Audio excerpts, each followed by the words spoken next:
शिवसेना उद्धव बाळासाहेब ठाकरे या पक्षाचा उमेदवार म्हणून आणि त्याचबरोबर इंडिया आघाडीचा उमेदवार म्हणून उमेदवारी अर्ज रत्नागिरीच्या जिल्हाधिकारी कार्यालयामध्ये सादर केलेला आहे। शिवसेना उद्धव बाळासाहेब ठाकरे या पक्षाच्या पदाधिकाऱ्यांच्या बरोबरच इंडिया आघाडीच्या सर्वच माननीय पदाधिकारी माननीय नेते मंडळी हे उपस्थित होते आणि हजारोच्या संख्येने उपस्थित असलेल्या आघाडीच्या कार्यकर्त्यांच्या उपस्थितीमध्ये या ठिकाणी मिरवणुकीने आलो। आम्ही उमेदवारी अर्ज दाखल केला, पण उमेदवारी अर्ज दाखल करत असताना जो आनंद आहे त्या आनंदाचं रूपांतर विजय तर नक्की आहेत, पण विजय किमान 2.5 लाखाच्या मताधिक्यानेच मिळो हा निर्धार आमच्या या उपस्थितीमुळे मनामध्ये निर्माण झालेला आहे।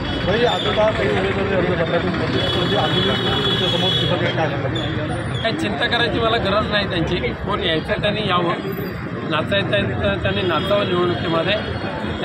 ज्यांनी निवडणुकीला उभं राहण्याचं जे धारिष्य करतील त्यांनी मनामध्ये पक्कं ठेवावं की आपल्याला 2.5 लाखांनी आपटायचं आहे। भाई उदयनराजेंची पण उमेदवारी या ठिकाणी डिक्लेअर झालेली पाहायला मिळते, पण अजून रत्नागिरी सिंधुदुर्ग उदयनराजे साताऱ्यातून भाजपकडून उदयनराजे यांना उमेदवारी पण रत्नागिरी